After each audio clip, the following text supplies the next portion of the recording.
On commence notre analyse de joueurs pour le draft 2024 et c'est encore un défenseur de la Ligue de l'Ouest, Carter Yakemchuk. Je pense que c'est le joueur le plus controversé qu'on a fait pour le moment, dans le sens où Carter Yakemchuk, c'est un joueur qui, sur certaines listes, va aller sortir haut. Donc, tu sais, qui va être dans le top 10, c'est proche du numéro 5. Puis, il y a d'autres listes où je l'ai vu où il était 15, 16, 17, 18. Donc, vraiment plus bas.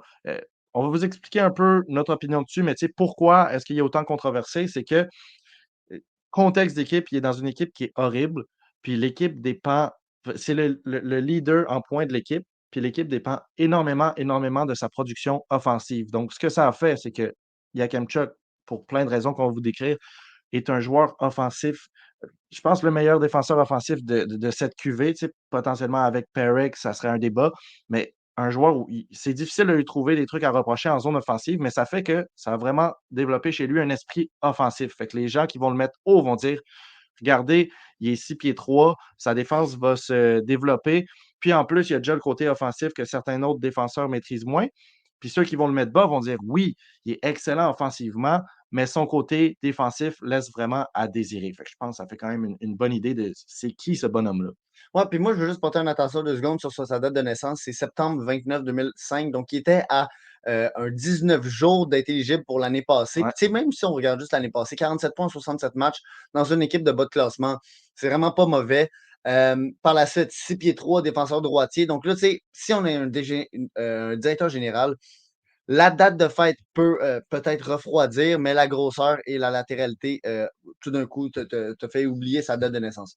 De deux, ce que je veux dire, c'est que qu'est-ce qui est spécial de regarder ça après avoir parlé de Dickinson, c'est que un Dickinson qui est dans une équipe vraiment très profonde en défensive, qui ne se base pas sur lui, sur ses productions, sur son style de jeu, sur sa qualité de jeu, ça peut vraiment impacter comment il est. Puis Yakemchuk, justement, il est dans toutes les situations.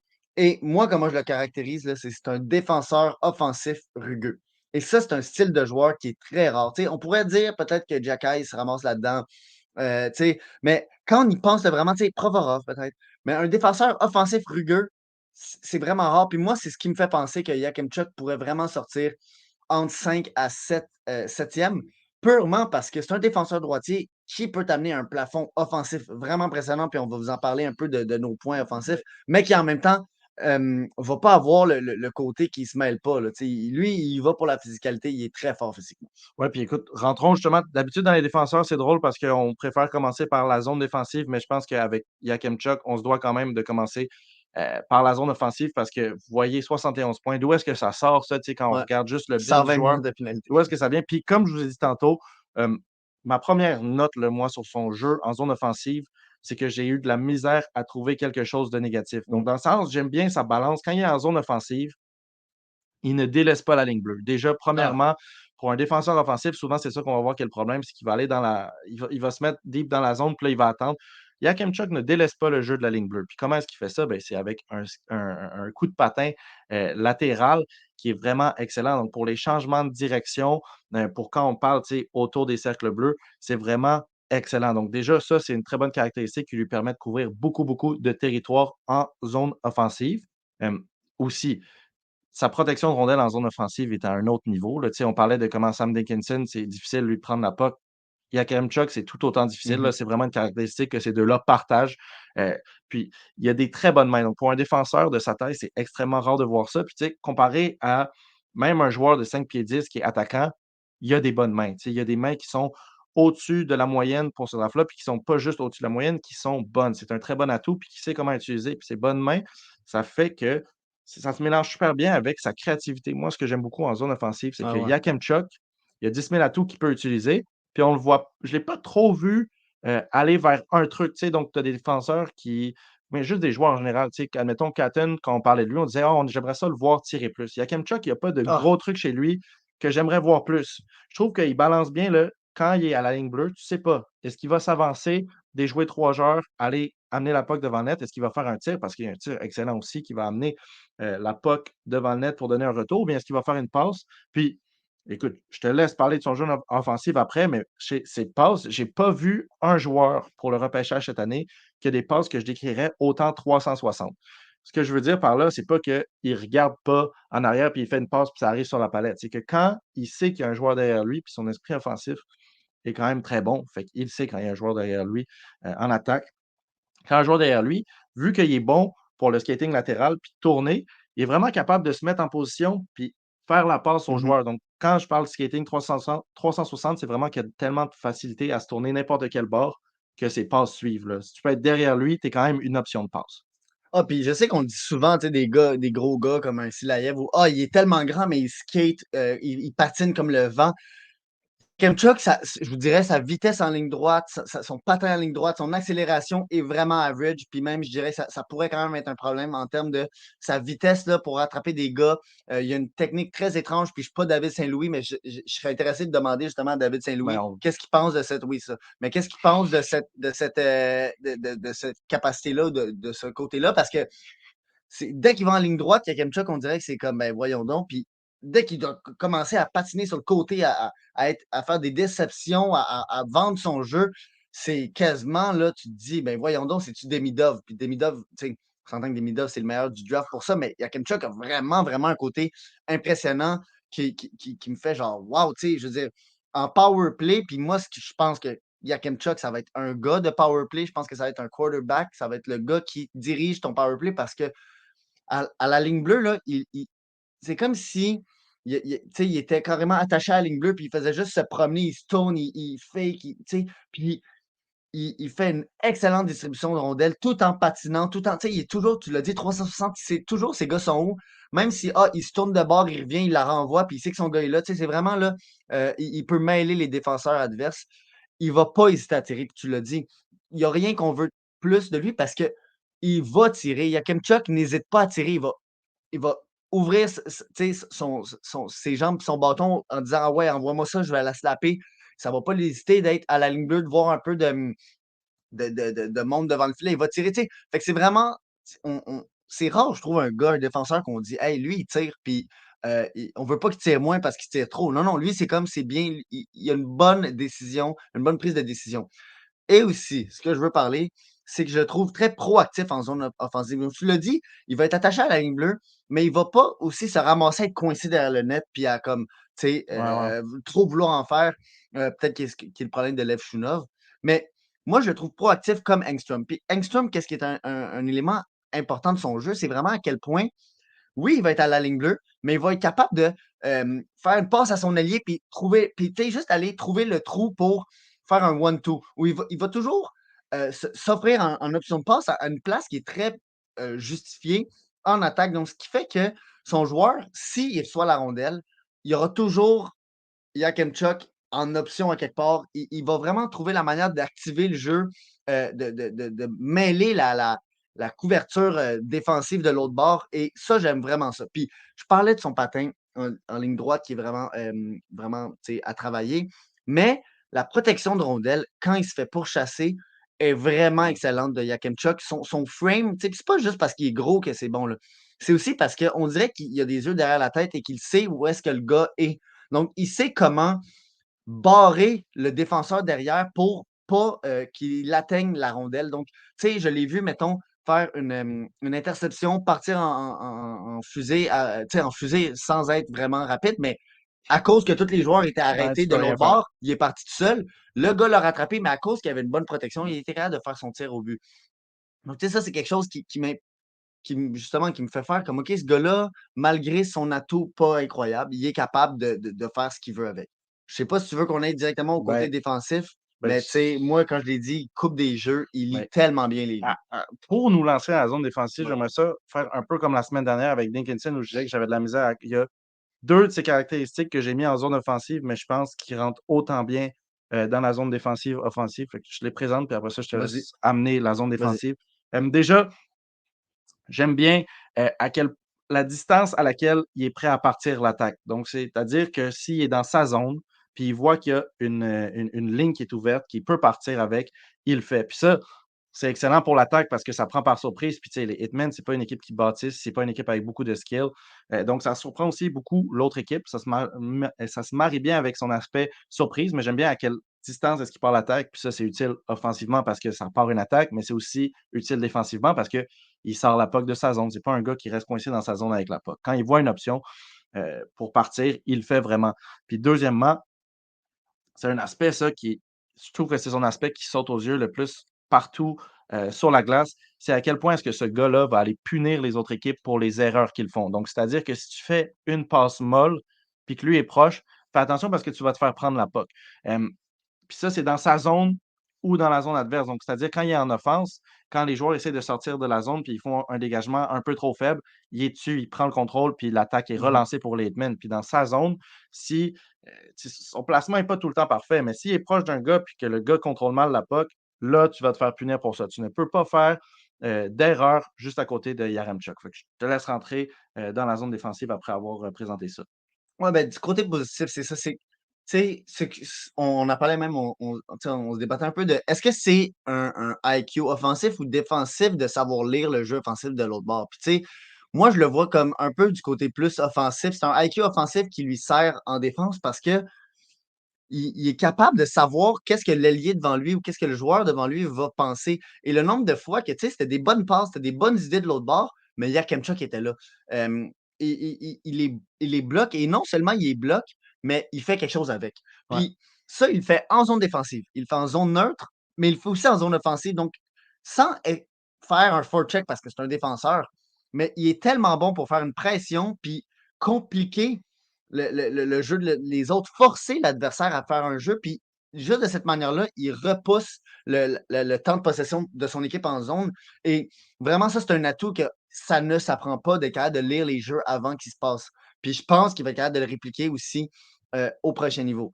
Pour encore rester dans le positif, ce que j'aime, c'est que ça, c'est un défenseur offensif, sauf que s'il voit que ses coéquipiers sont les quatre dans la zone offensive et que là, ça se chamaille entre la possession, il ne va pas hésiter à reculer et être le défenseur vraiment quasiment rendu à la ligne rouge pour s'assurer d'être là. Tu sais, je l'ai vu rarement se positionner puis se mettre dans une position qui mettrait son équipe dans le tort. Il va faire des bons pinches, il va faire une bonne décision de où est-ce se mettre.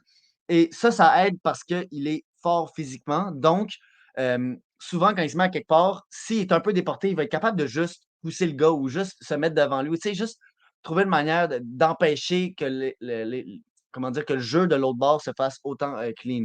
Puis moi, je m'étais noté qu'il n'a pas peur des mêlées, c'est les mêlées qui ont peur de lui parce que quand il rentre, là, c'est vraiment comme tu sais, un Shea Weber qui rentre, il te pogne, puis tu sais, bam, bam, bam. Là, tu sais, fait que vraiment, il est vraiment On, rugueux, il est dangereux. on le voit quand même aussi, Ben, ce on le genre de voit. truc-là dans Ouais. la stat de Mais 120 minutes de ben, c'est ça, puis pénalité, ça, là. je veux l'expliquer, tu sais, il y a eu une game de 20 minutes, Ouais. 2 games de 16, puis genre 2 de 10 minutes. Donc, tu sais, on ne sait pas comment ça s'est Mais passé. quand quelqu'un se retrouve avec 120 minutes de pénalité puis fait 6 pieds 3, d'habitude, ça veut dire que c'est pas le type de gars contre qui tu vas aller dans la Non, mêlée. c'est ça. Puis, tu sais, c'est peut-être pas un Alexis Bernier en termes de punition, mais justement, si je peux passer au négatif, c'est que je trouve qu'il pourrait faire plus mal. Je trouve que devant le net, c'est encore trop sympathique quand il y a Kemchuk qui est là, parce que c'est ça qui m'étonne, c'est que des fois, il a l'air d'un gars qui tu sais, pourrait faire super mal, faire des gros plaques, mais quand tu arrives devant le but, c'est comme si il est pas tant fâché que tu sois là. Il va pas vraiment donner des gros coups. Tu sais, patin arrière, c'est pas le top. Des fois, je trouve que ses passes en sortie de zone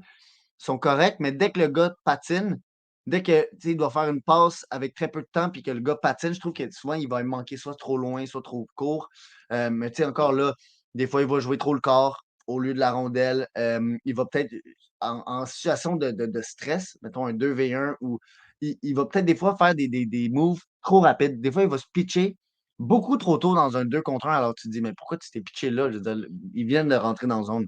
Tu sais, juste dernier, là, je trouve que des fois, on dirait qu'il ne donne pas les petits efforts de plus pour freiner le jeu de l'autre bord. C'est juste, moi, c'est vraiment ça, mon inquiétude, c'est des fois, je le trouve mou dans son jeu défensif.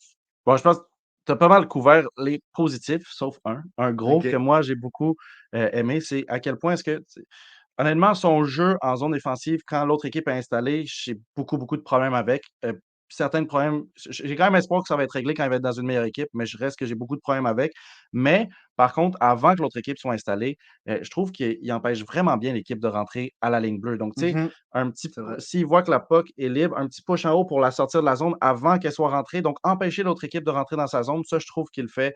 Surtout par le centre. Moi, je me suis Ouais. dit, s'il ne laisse pas rentrer au centre, tu Non, sais. j'ai rien à Fait que, critiquer ouais, à tu ce as vraiment niveau-là. raison. Quand Ouais, ouais. c'est question de pincher, mais tu sais, pas sur le bord de la bande, genre vraiment au milieu, Ouais. Ah non, il le non. fait super bien, ça, Ouais, je c'est suis vraiment impeccable.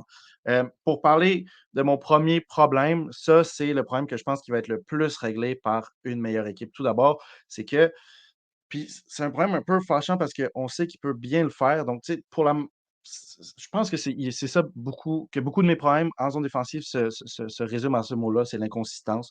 Hem, Déjà, des fois, quand il est installé en zone offensive, on le voit revenir super bien, avoir de la bonne vitesse quand même, tu sais, revenir assez à temps pour pas se faire prendre derrière le jeu. Mais ça arrive quand même souvent que, vu qu'il est installé en haut, il se fait prendre. Puis, tu sais, un défenseur de 6 pieds 3, tu veux qu'il soit dans ta zone pour t'aider à défendre. Puis, des fois, justement, vu qu'il était trop installé en zone offensive, ou bien qu'il, tu sais, il a fait un mouvement, puis là, l'autre gardien l'a arrêté, puis là, une relance rapide de l'autre équipe, ben lui, il est complètement derrière le play. Puis, vu qu'il n'a pas la plus grande vitesse en ligne droite, il est complètement derrière le jeu. Mais ça, c'est le problème que j'ai dit que je pense que ça va être le plus facile à régler dans une bonne équipe. Pourquoi? Est-ce que parce que dans une meilleure équipe, ils vont moins dépendre de lui. Là, il est tout le temps en Il y aura avant. des coéquipiers qui vont bien. Ouais. Ils n'ont pas le choix. C'est le meilleur pointeur de l'équipe. Ça veut dire que si lui ne marque pas, l'équipe, tu ne peux pas gagner le match sans marquer de but. Fait que c'est sûr que l'équipe pousse pour qu'il joue en offense. Fait que je pense que ce problème-là va se faire régler. Puis Il faut man-to-man. il y a une capacité aussi, c'est pas le plus rapide pour revenir dans sa zone, mais je pense que quand il n'est pas trop impliqué dans le jeu offensif, il time bien son retour malgré sa vitesse.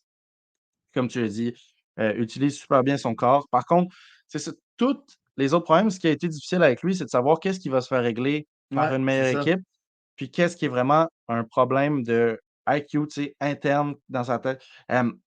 Puis c'est ce qui est non, pas Non, mon non, intelligence non. générale, mais ce qui est fâchant avec lui, c'est que pour toutes les critiques que je lui fais, il y a des moments où il montre qu'il est capable de le faire. C'est juste que justement, c'est inconsistant. Comme par exemple son placement. Tu as dit que des fois, il était super bien placé pour justement aller déranger l'autre équipe et il est super bien placé devant le net malgré le manque d'intensité. Je suis d'accord, il y a des fois, tu le vois installer dans la zone, tu es comme OK, tu fais exactement ce que j'aurais besoin qu'un joueur comme toi fasse. Mais trop souvent, j'ai l'impression que il se perd un peu. Ah, je sais pas si c'est parce que le jeu bouge un peu trop, une petite passe qui s'y attend pas, mais que là, il est comme: «Ah, OK, je sais pas trop quoi faire». Fait que soit il va aller trop coller la puck, soit aller trop coller un de ses teammates, mais on dirait qu'il sait plus trop où se placer dans la zone défensive. Fait que, tu sais, ça me fait remettre un peu en question son, à quel point est-ce qu'il y a un instinct défensif, tu sais, puis vu le type de joueur que c'est, je pense que c'est quand même quelqu'un qui va beaucoup plus, heu, peser amener avec son offense, même si, comme tu as dit, sa défensive, il ne sera pas inutile en défense. C'est vraiment pas un gars que tu te dis aïe aïe comme défensivement. Tu sais, mettons le joueur de l'année passée avec les Tri-City Americans, là, j'oublie. Dragicevic, Dragicevic, justement, qui lui, c'était vraiment comme être défensivement, il n'est ben, c'est ça. inexistant, donc il faudrait qu'il fasse 100 points pour être un peu utile. Mais là, Ouais. je veux juste parler 2 secondes de quand il est perdu, parce que moi, j'ai réalisé quelque chose en regardant. Premier match, je l'ai regardé, tu sais, je voyais justement la même affaire. Je le trouvais perdu en zone défensive, je le trouvais positionnement un peu étrange. Souvent, il se ramassait tout seul à chercher son gars.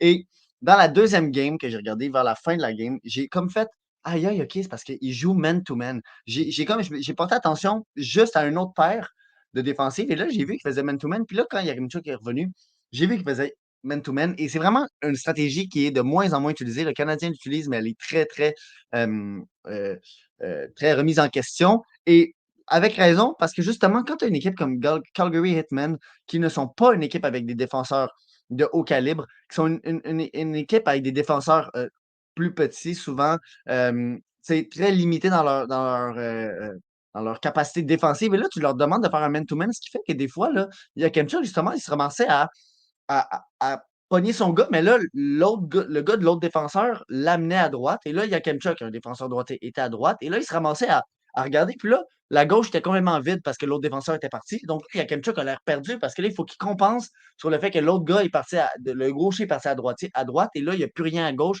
Donc, tu sais, Mmh, moi, je suis vraiment d'accord que clairement, il y a un problème, mais j'aimerais ça le voir justement dans une équipe un peu plus améliorée parce que je pense que ça, c'est quelque chose de très, tu ouais. sais, qui se corrige vite. Puis moi, tu sais, si je devais comme penser à où est-ce que ce gars-là pourrait, tu sais, non, mais je parle en termes de défensive, là. Ouais. Tu sais, je pense qu'avec une équipe, avec des défenseurs, comme tu l'as dit, qui peut faire confiance à eux avec un système beaucoup plus établi, avec des gars de meilleur calibre, je pense que ça se tasse direct. Ben, c'est ça. C'est sûr que le système, ça changerait quelque chose. Ça pourrait vraiment aider son aspect positionnement, même si je pense que c'est vraiment un gars qui va devoir, tu sais, admettons quand il est en offense, il a pas besoin d'y penser. Ça vient comme des réflexes. Je pense que son positionnement, c'est quand même quelque chose auquel il a Oui, besoin de plus exactement. réfléchir. C'est moins d'instinct. Puis le système, par contre, explique pas. Moi, j'ai vraiment un problème avec sa prise de décision. Donc, tu sais, comme tu as dit tantôt, quand jouer le corps, quand jouer la puck, je pense que. Puis les deux, il peut bien le faire. C'est ça qui est un peu fâchant avec, c'est que quand il a besoin de jouer le corps puis il joue le corps, ça marche super bien. Puis son bâton, tu sais, il est solide sur son bâton quand même. Puis Fait que quand offensivement, il prend bien ses décisions-là, c'est ouais, c'est ça. défensivement. Puis oui, non, offensivement, j'ai aucun problème. IQ, c'est comme si c'était inné, là. Il y a aucun problème avec ça. Mais en défense, c'est ça, quand il y a besoin de jouer la puck, puis il joue la puck, ça marche super bien quand il a besoin de jouer le corps, puis il joue le corps, ça marche super bien. Par contre, c'est juste quand tu joues le corps, puis quand tu as besoin de jouer la puck, ben, tu sais, on a vu un exemple, dans le match des Canadiens tantôt, là, avec Struble qui joue le corps à la place de la puck, puis qui se fait passer super facilement. Mais avec Kemchuk, j'ai quand même vu ce problème-là revenir plusieurs fois. Ah, tu devrais jouer la puck, à la place, tu joues le corps, fait que tu te mets complètement hors de position, tu sais. Puis ça, c'est pas expliqué par du man-to-man, c'est expliqué par sur le moment, quand tu as une décision rapide à Mmh. prendre, tu prends la mauvaise décision. Est-ce que c'est 100% du temps la mauvaise décision? Non. Comme j'ai dit, il a montré qu'il était capable de faire le truc. Je pense potentiel défensif va être limité par le fait que justement, c'est quelqu'un qui a plus besoin de réfléchir en défense. Tandis qu'en attaque, ben, ça vient de l'intérieur. Ouais, ben, regarde, pour clore, Ouais, c'est ça. l'analyse, Yakemchuk, moi, je l'ai vraiment, en haute estime. Tu sais, je pense que justement, la majorité de ses défauts sont corrigeables et son style de jeu est vraiment transposable à la Ligue nationale. Puis, ce qui me fait dire que ce gars-là pourrait sortir plus haut qu'un Sam Dickinson, qu'un Parek, d'1, son frame, de 2, sa latéralité, mais de 3 aussi, c'est qu'il est singulier comme type de joueur. Je l'ai dit, c'est un défenseur offensif rugueux. C'est un défenseur que tu peux vraiment voir rendu au prochain niveau, je pense, comme un premier défenseur parce que il va être un leader, il va t'amener des points, puis en plus, il va pas te nuire défensivement. Puis même, je pense que justement, s'il corrige ses erreurs principales, il pourrait devenir même utile à la défensive de son équipe. Et je pense que c'est ça. Il y a tout ce qu'il faut pour devenir un défenseur de première paire, numéro un, selon moi, qui peut vraiment prendre la pression sur ses épaules. Ouais, ben, j'ai hâte de voir justement où est-ce qu'il va être dans nos Dans notre tops à liste, la fin de ouais. l'année quand ça va être fini. Parce que moi, c'est un gars, ma prédiction en ce moment, quand il reste des visionnages à faire, c'est que ça va être le gars qui va être juste un ou deux pics en dessous de Dinkinson dans mon top 10 parce que je pense qu'il est vraiment proche, mais que Dickinson, le jeu toué m'excite un petit peu plus.